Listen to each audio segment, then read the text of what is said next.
you know, there's a book called The Anxious Generation, which came out about a year ago. It's been on the bestseller list continuously. A great book. It sounded the alarm around the whole world. But it doesn't really speak to what do you do about that? You know, what do you do? So our book is really about parents and how they can reconnect with their children, because we think that the solution really has to do with the relationship between the parent and the child, and personality is a great way to bridge that gap. Australia already outlawed children under 16 on digital media, even as we speak, right here, Eric. The CEOs of Meta, Google, are on a hill telling and explaining, or trying to explain to lawmakers, our products are not addictive, they're not designed to, whereas you and I and Paul, we know that it's everything about stickishness and eyeballs. And they design products to keep the attention.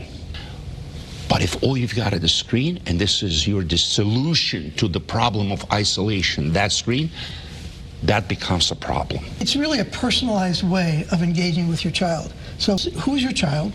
How are you similar? How are you different? How does that impact your relationship?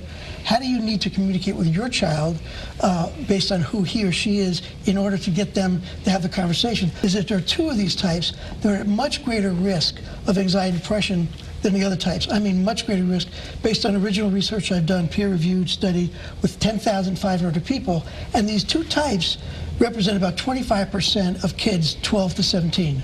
They're way off the charts for anxiety and depression, and I think also possibly for suicide. Parents get blindsided. A lot of parents, when bad things happen, they just never saw it coming. The kid checked all the boxes. They had friends, they were looking forward to doing things in school, they had good grades, and all of a sudden, they're not there anymore.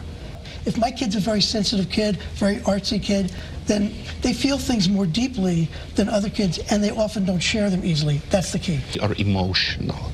Emotion is a much better motivation, and reaching the child, speaking the child's language as a parent, that's my responsibility as parents, educators, counselors, therapists. It's applicable across the board to find out who we're dealing with over here, shift into that gear and speak their language, so now we can reach them and rehumanize, reconnect with them. But do you think there's hope? If people get this book and do it? Why else would I be sitting here writing a book? So that's an important message to the parents, right? Yes, there is. You make it sound dire, but there's hope, and this is one way to start that conversation. Yes, there is. All right.